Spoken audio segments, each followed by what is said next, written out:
নমস্কার শ্রোতা বন্ধুরা, আজ আপনাদের জন্য কথা সাহিত্যিক শরৎচন্দ্র চট্টোপাধ্যায়ের রচিত কাহিনী বিন্দুর ছেলে চতুর্থ পর্ব। বিন্দুর ছেলে কাহিনীর তৃতীয় পর্বের লিঙ্ক ডেসক্রিপশন বক্সে দেওয়া রইল। না শুনে থাকলে অবশ্যই লিঙ্কটিতে গিয়ে শুনে নিতে পারেন। গল্পে যাওয়ার আগে একটি নিবেদন, যদি আপনার কিংবা আপনার পরিচিত মানুষের জীবনে ঘটে গিয়ে থাকা কোনো ভৌতিক, অলৌকিক, রোমাঞ্চকর, অদ্ভুত ও খারাপ অভিজ্ঞতার ঘটনা থেকে থাকে, তবে সেটি আপনি আমাদের চ্যানেলে ইমেল করে পাঠাতে পারেন। ইমেল অ্যাড্রেসটি আপনি ভিডিও ডেসক্রিপশন বক্সে পেয়ে যাবেন, অথবা আমার চ্যানেলের অ্যাবাউট সেকশনে আপনি পেতে পারেন। ঘটনা পাঠানোর আগে যদি সেই ঘটনা আগে কোনো চ্যানেলে প্রকাশিত হয়ে থাকে, তবে এমন কোনো ঘটনা পাঠাবেন না। ভিডিওটি যদি ভালো লেগে থাকে তবে অবশ্যই সাবস্ক্রাইব করে পাশে থাকবেন।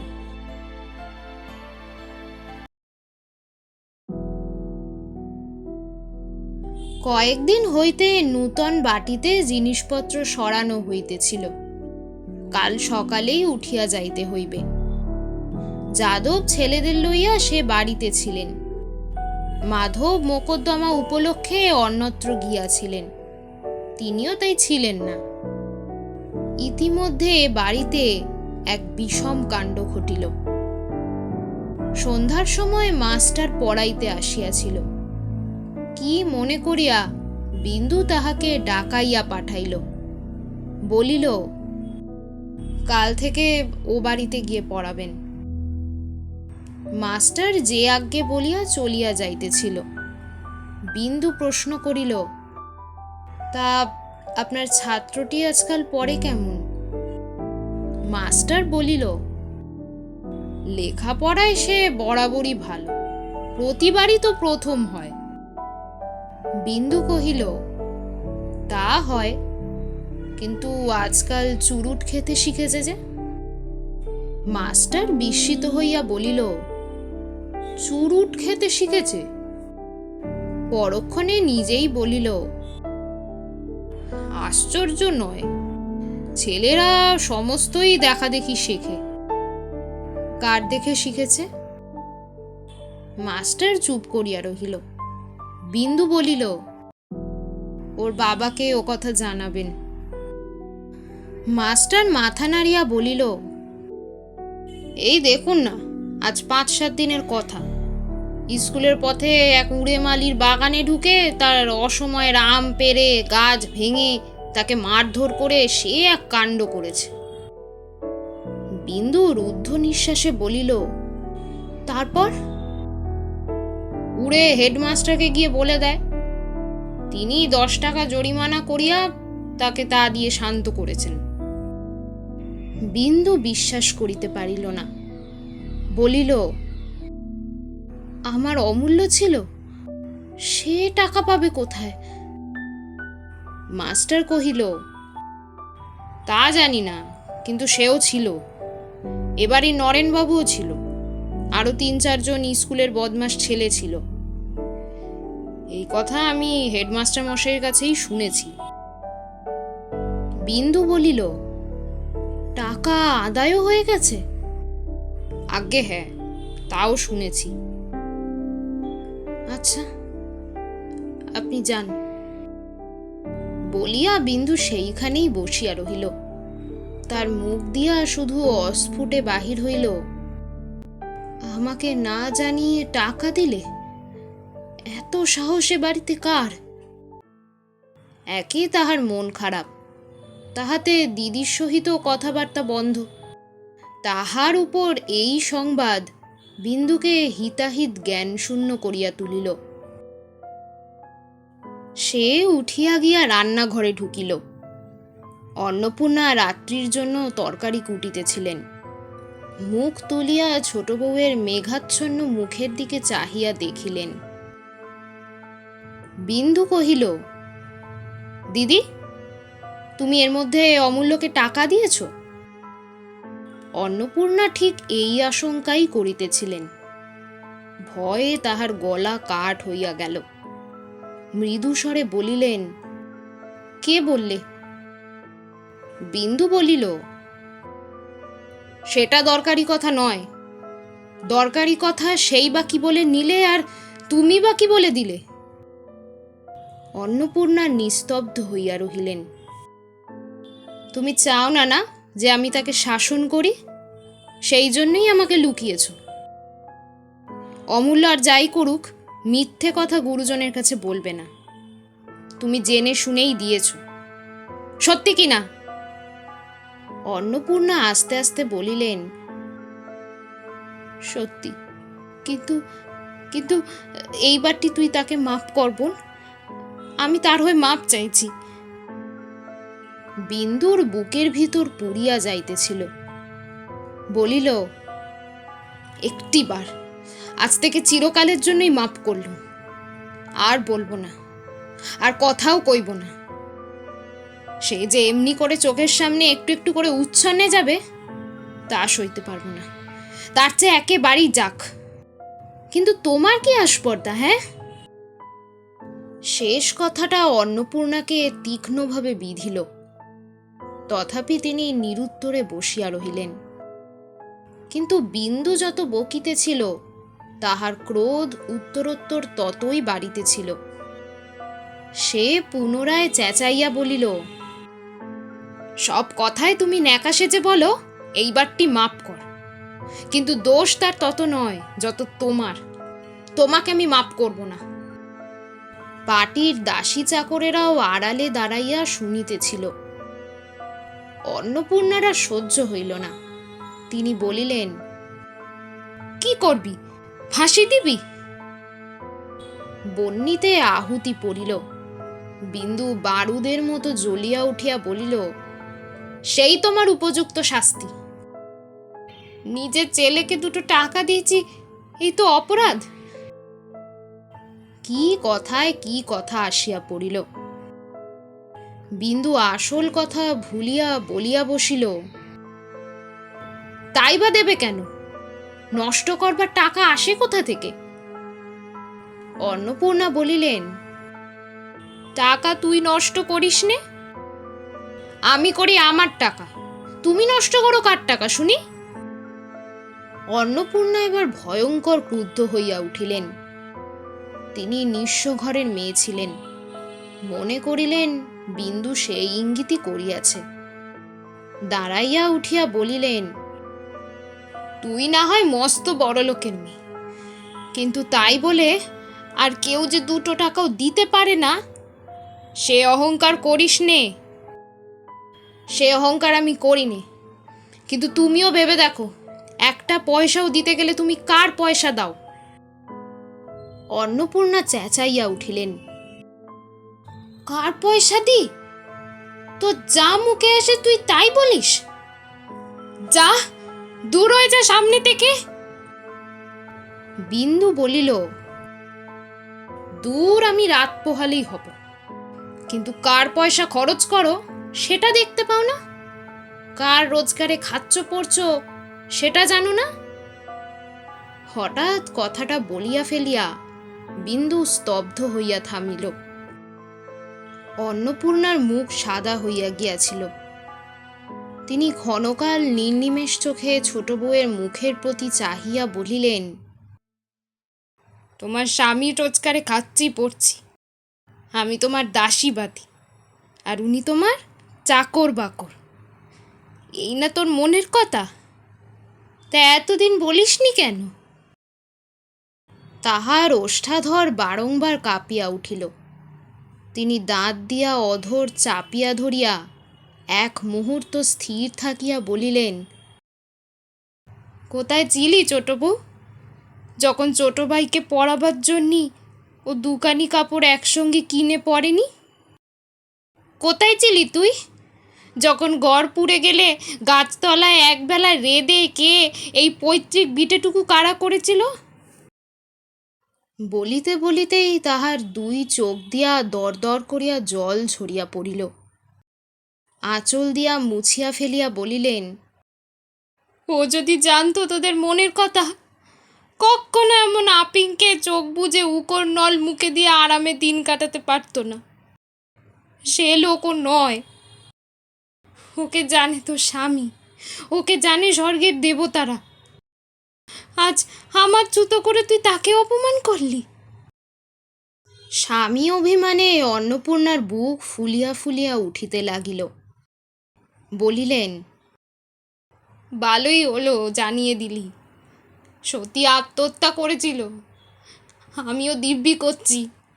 বরং পরের বাড়ি রেঁধে খাবো, তবুও তোদের ভাত আর খাবো না। তুই কি করলি? ওকে অপমান করলি। ঠিক এই সময় যাদব প্রাঙ্গণে আসিয়া দাঁড়াইয়া ডাকিলেন, বড় বউ। স্বামীর কণ্ঠস্বরে তাহার অভিমান ঝটিকা ক্ষুব্ধ সাগরের মতো উত্তাল হইয়া উঠিল। ছুটিয়া বাহিরে আসিয়া বলিলেন, চিয়েছি, যে লোক নিজের মাক ছেলেকে কেটে দিতে পারে না, তার গলায় দেবার দড়ি চটে না কেন? যাদব হতবুদ্ধি হইয়া গিয়া বলিলেন, কি হলো গো? কি হলো? কিচ্ছু না। ছোট বউ আজ স্পষ্ট করে বলে দিলে আমি তার দাসী আর তুমি তার চাকর। ঘরের ভিতর বিন্দু জিভ কাটিয়া কানে আঙুল দিল। অন্নপূর্ণা কাঁদিতে কাঁদিতে বলিলেন, আমার একটা পয়সা কাউকে হাতে তুলে দেবার অধিকার নেই। তুমি বেঁচে থাকতেও আজ আমাকে এ কথা শুনতে হলো। আজ তোমার সামনে দাঁড়িয়েই শপথ করছি, ওদের ভাত খাবার আগে যেন আমাকে ব্যাটার মাথা খেতে হয়। বিন্দুর অবরুদ্ধ কর্ণরন্ধ্রে এ কথা অস্পষ্ট হইয়া প্রবেশ করিল। সে অস্ফুটে, কি করলে দিদি বলিয়া সেইখানেই ঘাড় গুজিয়া আজ 12 বর্ষ পরে অকস্মাৎ মূর্ছিত হইয়া পড়িল। নূতন বাড়িতে যাদব, অন্নপূর্ণা ও অমূল্য ব্যতীত আর সকলেই আসিয়াছিল। বাহির হইতে বিন্দুর পিসি, পিসির মেয়ে, নাতি নাতনি, বাপের বাড়ি হইতে তাহার বাপ মা, তাহাদের দাস দাসী প্রভৃতিতে সমস্ত গৃহ পরিপূর্ণ হইয়া গিয়াছিল। এখানে আসিবার দিনটাতেই শুধু বিন্দুকে কিছু বিমনা দেখাইয়াছিল, কিন্তু পরদিন হইতেই সে ভাব কাটিয়া গেল। রাগ পড়িলেই অন্নপূর্ণা আসিবেন, ইহাতে বিন্দুর লেশমাত্র সংশয় ছিল না। এখানে পূজা দিয়া লোকজন খাওয়াইতে হইবে, সে তাহারই উদ্যোগ আয়োজনে ব্যস্ত হইয়া পড়িল। বিন্দুর বাপ জিজ্ঞেস করিলেন, মা, তোর ছেলেকে দেখছি না যে? বিন্দু সংক্ষেপে কহিল, সে ও বাড়িতে আছে। মা প্রশ্ন করিলেন, তোর যা বুঝি আসতে পারলেন না? বিন্দু কহিল, না। তিনি নিজেই তখন বলিলেন, সবাই এলে ও বাড়িতেই বা থাকে কে? পৈতৃক ভিটে বন্ধ করেও তো রাখা চলে না। বিন্দু চুপ করিয়া কাজে চলিয়া গেল। যাদব এ কয়দিন প্রত্যহ সন্ধ্যার সময় একবার করিয়া বাহিরে আসিয়া বসিতেন, কথাবার্তা বলিয়া সংবাদ লইয়া ফিরিয়া যাইতেন, কিন্তু ভিতরে ঢুকিতেন না। গৃহপূজার পূর্বের রাত্রে তিনি ভিতরে ঢুকিয়া এলোকেশীকে ডাকিয়া তত্ত্ব লইতেছিলেন। বিন্দু জানিতে পারিয়া আড়ালে দাঁড়াইয়া শুনিতে লাগিল। পিতার অধিক এই ভাসুরের কাছেই ছেলেবেলা হইতে সেদিন পর্যন্ত সে কত আদর পাইয়াছে, কত স্নেহের ডাক শুনিয়াছে। যাদব মা বলিয়া ডাকিতেন, কোনো দিন বৌমা পর্যন্ত বলেন নাই। এই ভাসুরের কাছেই জায়ের সহিত কলহ করিয়া কত নালিশ করিয়াছে, কোনোটি তাহার কোনো দিন উপেক্ষিত হয় নাই। আজ তাহার কাছে অপরিসীম লজ্জায় বিন্দুর কণ্ঠ রোধ হইয়া গেছে। পরে যাদব চলিয়া গেলেন। সে নিভৃতে ঘরের মধ্যে মুখে আঁচল গুজিয়া ফুলিয়া ফুলিয়া কাঁদিতে লাগিল। চারিদিকে লোক, পাছে কেহ শুনিতে পায়। পরদিন সকালবেলা বিন্দু স্বামীকে ডাকাইয়া আনিয়া বলিল, বেলা হচ্ছে তো, পুরুত বসে আছেন, বটঠাকুর এখনো তো এলেন না। মাধব বিস্মিত হইয়া জিজ্ঞেস করিল, তিনি কেন? বিন্দু ততোধিক বিস্মিত হইয়া বলিল, তিনি কেন? তিনি ছাড়া এসব করবে কে? মাধব বলিল, হয় আমি, না হয় ভগ্নিপতি প্রিয়বাবু করবেন, দাদা আসতে পারবেন না। বিন্দু ক্রুদ্ধ হইয়া বলিল, আসতে পারবেন না বললেই হলো, তিনি থাকতে কি কারো অধিকার আছে? না না, সে হবে না, তিনি ছাড়া আমি কাউকে কিচ্ছু করতে দেব না। মাধব বলিল, তবে বন্ধ থাক, তিনি বাড়ি নেই, কাজে গেছেন। এই সমস্তই বড়কিন্নির মতলব, তাহলে সেও আসবে না দেখছি। বলিয়া বিন্দু কাঁদো কাঁদো হইয়া চলিয়া গেল। তাহার কাছে পূজা অর্চনা, উৎসব আয়োজন, খাওয়ানো দাওয়ানো সমস্তই এক মুহূর্তে একেবারে মিথ্যে হইয়া গেল। 3 দিন ধরিয়া অনুক্ষণ সে এই চিন্তাই করিয়াছে, আজ বটঠাকুর আসিবেন, দিদি আসিবেন, অমূল্য আসিবে। আজিকার সমস্ত দিনব্যাপী কাজকর্মের উপর সে যে মনে মনে তাহার কতখানি নির্ভর করিয়া নিশ্চিন্ত হইয়া বসিয়াছিল, সে কথা সে ছাড়ার কেহই জানিত না। স্বামীর একটা কথায় সে সমস্ত মরীচিকার মতো অন্তর্ধান হইয়া যাইবা মাত্রই উৎসবের বিরাট পণ্ডশ্রম পাষাণের মতো তাহার বুকের উপর চাপিয়া বসিল। এলোকেশী আসিয়া বলিলেন, বারারে চাবিটা একবার দাও তো ছোট বউ, ময়রা সন্দেশ নিয়ে এসেছে। বিন্দু ক্লান্তভাবে বলিল, ওইখানে কোথাও এখন রাখো ঠাকুরজি, পরে হবে। কোথায় রাখবো বউ? কাকেটাকে মুখ দেবে যে। তবে ফেলে দাও গে। বলিয়া বিন্দু অন্যত্র চলিয়া গেল। পিসিমা আসিয়া বলিলেন, হ্যাঁ রে বিন্দু, এবেলা কতখানি ময়দা মাখবে, একবার যদি দেখিয়ে দিতিস। বিন্দু মুখ ভার করিয়া বলিল, কতখানি মাখবে তার আমি কি জানি, তোমরা গিন্নি বান্নি, তোমরা জানো না? পিসিমা অবাক হইয়া বলিলেন, শোনো কথা, কত লোক তোদের এবেলা খাবে তার আমি কি জানি। বিন্দু রাগিয়া বলিল, তবে বলো গে ওকে। সে ছিল দিদি। অমূল্যধনের পৈতের সময় 3 দিন ধরে শহরের সমস্ত লোক খেলে, তা একবারও বলেনি, ছোট বউ ওটা কর গে, সেটা দেখ গে। তার একটা আরের যা যোগ্যতা, এবারই সমস্ত লোকের তা নেই। বলিয়া আর একটা ঘরে চলিয়া গেল। কদম আসিয়া জিজ্ঞাসা করিল, দিদি, জামাইবাবু বলছেন পুজোর কাপড় চোপড়গুলো। তাহার কথা শেষ হইবার পূর্বেই বিন্দু চেঁচাইয়া উঠিল, খেয়ে ফেল আমাকে, তোরা খেয়ে ফেল, যা দূর হ সামনে থেকে। কদম শশব্যস্তে পলায়ন করিল। খানিক পরে মাধব আসিয়া কয়েকবার ডাকাডাকি করিয়া বলিল, ওগো শুনতে পাচ্ছ? বিন্দু কাছে সরিয়া আসিয়া ঝংকার দিয়া বলিয়া উঠিল, পাচ্ছি না, আমি পারবো না, পারবো না, পারবো না, হলো? মাধব অবাক হইয়া চাহিয়া রহিল। বিন্দু বলিল, কি করবে? আমার গলায় ফাঁসি দেবে? না হয় তাই দাও। বলিয়া কাঁদিয়া দ্রুতপদে সরিয়া গেল। বেলা বাড়িয়া উঠিতে লাগিল। বিন্দু বিনা কাজে ছটফট করিয়া এ ঘর ও ঘর করিয়া কেবলই লোকের দোষ ধরিয়া বেড়াইতে লাগিল। কে তাড়াতাড়ি পথের উপর কতগুলি বাসন রাখিয়া গিয়াছিল, বিন্দু টান মারিয়া সেগুলো উঠানের উপর ফেলিয়া দিয়া কি করিয়া কাজ করিতে হয় শিখাইয়া দিল। কার ভিজা কাপড় শুকাইতেছিল, উড়িয়া তাহার গায়ে লাগিবা মাত্র টানিয়া খণ্ড খণ্ড করিয়া ছিঁড়িয়া ফেলিয়া কি করিয়া কাপড় শুকাইতে হয় বুঝাইয়া দিল।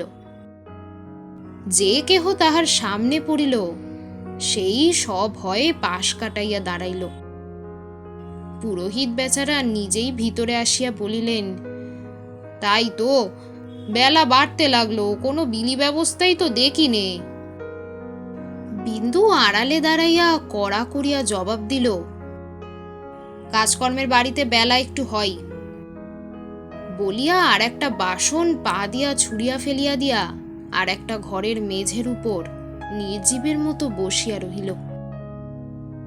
মিনিট 10 পরে হঠাৎ তাহার কানে একটা পরিচিত কণ্ঠের শব্দ যাইবা মাত্রই সে ধরফর করিয়া উঠিয়া দাঁড়াইয়া দরজা দিয়া মুখ বাড়াইয়া দেখিল অন্নপূর্ণা আসিয়া প্রাঙ্গণে দাঁড়াইয়াছেন। বিন্দু অভিমানে দুঃখে কাঁদিয়া ফেলিল। চোখ মুছিয়া সশব্দে সুমুখে আসিয়া গলায় আঁচল দিয়া হাত জোর করিয়া বলিল, বেলা 10টা-11টা বাজে, আর কত শত্রুতা করবে দিদি? আমি বিষ খেলে তোমার যদি মনোবাঞ্ছা পূর্ণ হয় তো তাই না হয় বাড়ি গিয়ে এক বাটি পাঠিয়ে দাও। বলিয়া চাবির গোছাটা ঝনাত করিয়া তাহার পায়ের নিচে ফেলিয়া দিয়া নিজের ঘরে গিয়া দৌড় দিয়া মাটির উপর লুটাইয়া পড়িয়া কাঁদিতে লাগিল। অন্নপূর্ণা নিঃশব্দে চাবির গোছা তুলিয়া লইয়া দৌড় খুলিয়া ভাড়ারে গিয়া ঢুকিলেন। অপরাহ্নে লোকজনের যাতায়াত, খাওয়ানো দাওয়ানো, ভিড় কমিয়া গিয়াছিল। তবুও বিন্দু কিসের জন্য কেবলই অস্থির হইয়া ঘরবার করিতে লাগিল। ভৈরব আসিয়া বলিল, অমূল্যবাবু স্কুলে নেই। বিন্দু তাহার দিকে অগ্নিদৃষ্টি নিক্ষেপ করিয়া বলিল, হতভাগা, ছেলেরা রাত্রি পর্যন্ত স্কুলে থাকে? নূতন লোক তুমি, ও বাড়িতে গিয়ে একবার দেখতে পারোনি? ভৈরব বলিল, সে বাড়িতেও তো তিনি নেই। বিন্দু চেঁচাইয়া বলিল, কোথায় কোন ছোট লোকদের ছেলের সঙ্গে ডাঙ্গুলি খেলছে। আর কি তার প্রাণে ভয় ডর আছে? এইবার একটা চোখ কানা হলেই বড় গিন্নির মনোবাঞ্ছা পূর্ণ হয়, তাহলে 10 হাত বার করে খায়। যা, যেখান থেকে পাস খুঁজে আন। অন্নপূর্ণা ভাড়ারের দৌড়ে বসিয়া আর 5 জন বর্ষীয়সীর সহিত কথাবার্তা কহিতেছিলেন। ছোট বউয়ের তীক্ষ্ণ কণ্ঠ শুনিতে পাইলেন। ঘণ্টাখানেক পরে ভৈরব আসিয়া জানাইল, অমূল্যবাবু ঘরে আছে, এলো না। বিন্দু বিশ্বাস করিতে পারিল না। এলো না কি রে? আমি ডাকছি বলেছিলি? ভৈরব মাথা নাড়িয়া বলিল, হ্যাঁ, তবু এলো না। বিন্দু এক মুহূর্ত চুপ থাকিয়া বলিল, তার আর কি দোষ? যেমন মা তেমনই তো ছেলে হবে। আমারও কটু দিব্যি রইল যে অমন মা বেটার মুখ আর দর্শন করব না। অনেক রাত্রে অন্নপূর্ণা বাটি ফিরিতে উদ্যত হইলে পৌঁছাইয়া দিবার জন্য মাধব নিজে আসিয়া উপস্থিত হইল। বিন্দু দ্রুত পদে অদূরে আসিয়া স্বামীকে উদ্দেশ্য করিয়া ভীষণ কণ্ঠে বলিল, পৌঁছে দিতে তো যাচ্ছ, উনি যে জলস্পর্শ করেননি তা জানো? মাধব বলিল, সে তোমার জানবার কথা, আমার নয়। সমস্ত নষ্ট হয় দেখে নিজেই গিয়ে ডেকে এনেছিলাম, তাই এখন নিজেই পৌঁছে দিতে যাচ্ছি। বিন্দু বলিল, বেশ ভালো কথা, তাহলে দেখছি তুমিও ওইদিকে। মাধব জবাব না দিয়া বলিল, চলো বৌঠান, আর দেরি করো না। চলো ঠাকুরপো। বলিয়া অন্নপূর্ণা পা বাড়াইতেই বিন্দু গর্জন করিয়া বলিল, লোকে কথায় বলে দেইজি শত্রু। নিজের যা মুখে এলো 10টা মিথ্যে সাজিয়ে বললে, কটকট করে দিব্যি করলে। 4 দিন 4 রাত ছেলের মুখ দেখতে দিলে না। ভগবানের বিচার করবেন। বলিয়া মুখে আঁচল গুজিয়া কান্না রোধ করিয়া রান্নাঘরের বারান্দায় আসিয়াই উপুর হইয়া মূর্ছিত হইয়া পড়িল। একটা গোলমাল উঠিল। মাধব অন্নপূর্ণা দুইজনেই তাহা শুনিতে পাইলেন। অন্নপূর্ণা ফিরিয়া দাঁড়াইয়া বলিলেন, কি হলো দেখি? মাধব কহিল, দেখতে হবে না, চলো। কলহের কথাটা এ কয়দিন গোপন ছিল, কিন্তু আর রহিল না। পরদিন বাড়ির মেয়েরা এক জায়গায় বসিলে এলোকেশী বলিয়া উঠিলেন, যায় যায় ঝগড়া হয়েছে, ছেলের কি হলো? সে একবারও আসতে পারলে না। ছোট বউ বড় মিথ্যে বলেনি, যেমন মা তেমনই তো ছেলে হবে। ঢের ছেলে দেখেছি বাবা, এমন নেমকারাম কখনো দেখিনি। বিন্দু ক্লান্ত দৃষ্টিতে একটিবার তাহার দিকে চাহিয়া লজ্জায় ঘৃণায় চোখ নিচু করিল।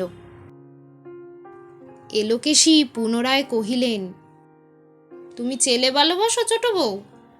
তো আমার নরেন্দ্রনাথকে নাও না, ওকে তোমায় দিলুম। মেরে ফেলো, কেটে ফেলো, কোনোদিন কথাটি বলবার ছেলেও নয়। তেমন সন্তান আমরা পেটেই ধরিনে। বিন্দু নিঃশব্দে বসিয়া রহিল। বিন্দুর মা জবাব দিলেন, তাহার বয়স হইয়াছে, জমিদারের মেয়ে, জমিদারের গৃহিণী, তিনি পাকা লোক। হাসিয়া বলিলেন, ও কি একটা কথা গা? অমূল্য যে ওর হাড়ে মাসে জড়িয়ে আছে। না না, ওকে তোমরা অমন করে উতলা করে দিও না।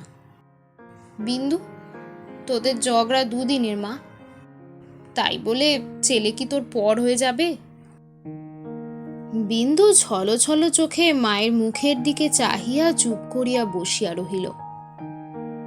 সন্ধ্যার সময় সে কদমকে ডাকিয়া বলিল, আচ্ছা কদম, তুই তো ছিলি, তুই বল না, আমার এত কি দোষ হয়েছিল যে উনি অত বড় দিব্যি করে ফেললেন? বিন্দু যে তাহাকে এ আলোচনা করিতে আহ্বান করিয়াছে, সহসা কদম তাহা বিশ্বাস করিতে পারিল না। সে অত্যন্ত সংকুচিত হইয়া মৌন হইয়া রহিল। তথাপি বিন্দু বলিল, না না, হাজার হোক তোরা বয়সে বড়, তোদের দুটো কথা আমাকে শুনতেই হয়। তুই বল না, এত দোষ আমার কি হয়েছিল? কদম ঘাড় নাড়িয়া বলিল, না দিদি, দোষ আর কি। বিন্দু কহিল, তবে যান একবারও বাড়িতে, দু কথা বেশ করে শুনিয়ে দিয়ে আয় না, তোর আর ভয় কি? কদম সাহস পাইয়া বলিল, ভয় কিছুই নয় দিদি, কিন্তু কাজ কি আর ঝগড়া বিবাদ করে, যা হবার তা তো হয়েই গেছে না। বিন্দু কহিল, না না কদম, তুই বুঝিস নে, সত্যি কথা বলা ভালো, না হলে ও মনে করবে আমারই যেন সব দোষ, আর কিছুই নেই। বার করে দেবো, দূর করে দেবো, এসব কথা ও বলেনি। আমি কোনোদিন তাতে রাগ করেছি? কেন ও লুকিয়ে টাকা দিলে? কেন একবারও জানালে না? কদম বলিল, আচ্ছা কাল যাব, আজ তো সন্ধ্যা হয়ে গেছে। বিন্দু অপ্রসন্ন হইয়া বলিল, সন্ধ্যা আবার কোথায় কদম? তুই বড় কথা কাটিস। শীতকালের বেলা বলেই অমন দেখাচ্ছে, না হয় কাউকে সঙ্গে নে না। ওরে ও ভৈরব, শোন, হেবুকে ডেকে দে তো, কদমের সঙ্গে যাক। ভৈরব বলিল, হেবুকে দিয়ে বাবু বাতি পরিষ্কার করাচ্ছেন। বিন্দু চোখ তুলিয়া বলিল, ফের মুখের সামনে জবাব করে। ভৈরব সে চাহনির সুমুখ হইতে ছুটিয়া পালাইল। কদমকে পাঠাইয়া দিয়া বিন্দু বার দুই এঘর ওঘর করিয়া রান্নাঘরে আসিয়া ঢুকিল। বামুন ঠাকুরন একা বসিয়া রাঁধিতেছিল। বিন্দু এক পাশে বসিয়া পড়িয়া বলিল, আচ্ছা মেয়ে, তোমাকেই সাক্ষী মানছি। সত্যি কথা বলো তো, কার দোষ বেশি? পাচিকা বুঝিতে পারিল না, বলিল, কিসের মা? বিন্দু বলিল, সেদিনের কথা গো। কি বলেছিলুম আমি?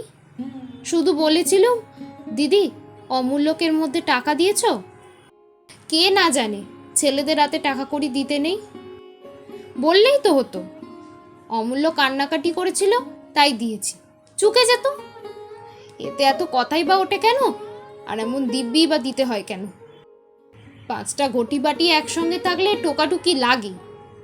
এ তো মানুষ, তাই বলে এত বড় দিব্যি? ওই তো একটি মাত্র বংশধর, তার নাম করে দিব্যি? আমি বলছি মেয়ে তোমাকে, ইহজন্মে আমি আর ওর মুখ দেখবো না। শত্রুর দিকে ফিরে চাইবো তো ওর দিকে আর কোনো দিন চোখ পেরাবো না। বামুন মেয়ে স্বভাবতই অল্পভাষিনী। সে কি বলিবে বুঝিতে না পারিয়া মৌন হইয়া রহিল। বিন্দুর 2 চোখ অশ্রুপূর্ণ হইয়া উঠিল। তাড়াতাড়ি মুছিয়া ফেলিয়া ভাঙা গলায় পুনরায় বলিল, রাগের মাথায় কে দিব্যি না করে মেয়ে? তাই বলে জলস্পর্শ করলে না, ছেলেটাকে পর্যন্ত আসতে দিলে না। এইগুলো কি বড়র মতো কাজ? হাজার হোক আমি ছোট, বুদ্ধি কম। যদি তার পেটের মেয়েই হতুম, কি করতো তাহলে? আমিও তেমনি ওর নাম কখনো মুখে আনবো না, তা তোমরা দেখো। বামুন ঠাকুরুন তথাপি চুপ করিয়া রহিল। বিন্দু বলিয়া উঠিল,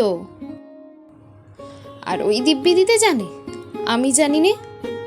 কাল যদি ও বাড়িতে গিয়ে বলে আসি, 1 বাটি বিষ পাঠিয়ে না দাও তো তোমারও ওই দিব্যি রইল। কি হয় তাহলে? আমি 2 দিন চুপ করে আছি, তারপরে হয় কি ওই দিব্যি দিয়ে আসবো, না হয় নিজেই 1 বাটি বিষ খেয়ে বলে যাব দিদি পাঠিয়ে দিয়েছে। দেখি 5 জনে ওকে চিচি করে কিনা, ও জব্দ হয় কিনা। বামুন ঠাকুরুন ভয় পাইয়া মৃদুস্বরে বলিল, ছি মা, ও সব মতলব করতে নেই। ঝগড়া বিবাদ চিরস্থায়ী হয় না। উনিও তোমাকে চেড়ে থাকতে পারবেন না, আর অমূল্যধনও পারবে না। এ কদিন সে যে কেমন করে আছে আমরা তাই কেবল ভাবি। বিন্দু ব্যগ্র হইয়া বলিল, তাই বলো মেয়ে, নিশ্চয়ই তাকেও মারধর করে ভয় দেখিয়ে রেখেছে? যে একটা রাত আমাকে না হলে ঘুমোতে পারে না, আজ 5 দিন 4 রাত কেটে গেল। ও মাগির কি আর মুখ দেখতে আছে? ওই যে বললু, শত্রুর দিকে ফিরে চাইবো তো ওর দিকে ইহজন্মে আর না। বামুন ঠাকুরুন নিজের কবজির কাছে একটা কালো দাগ দেখাইয়া কহিল, এই দেখো মা, এখনো কালশিরে পড়ে আছে। সে রাত্রে তোমার মূর্ছা হয়েছিল, এসব কথা তুমি জানো না। অমূল্যধন কোথা থেকে ছুটে এসে তোমার বুকের উপর পড়ে সে কি কান্না, সে তো আর কখনো দেখেনি। বলে ছোট মা মরে গেল, না দেয় তোমার চোখে মুখে জল দিতে, না দেয় বাতাস করতে। আমি টানতে গেলুম, আমাকে কামড়ে দিলে। বড় মা টানতে গেলেন, তাকে আঁচড়ে কামড়ে কাপড় চিরে এক করে দিলে। লোকের উগির সেবা করবে কি মা, তাকে নিয়েই তো ব্যতিব্যস্ত। শেষে 4-5 জন মিলে টেনে নিয়ে যায়। বিন্দু নির্নিমেষ চোখে তাহার মুখের পানে চাহিয়া কথাগুলো যেন গিলিতে লাগিল। তারপর অতি দীর্ঘ একটা নিঃশ্বাস ফেলিয়া ধীরে ধীরে উঠিয়া গিয়া ঘরে গিয়া দৌড় দিয়া শুইল।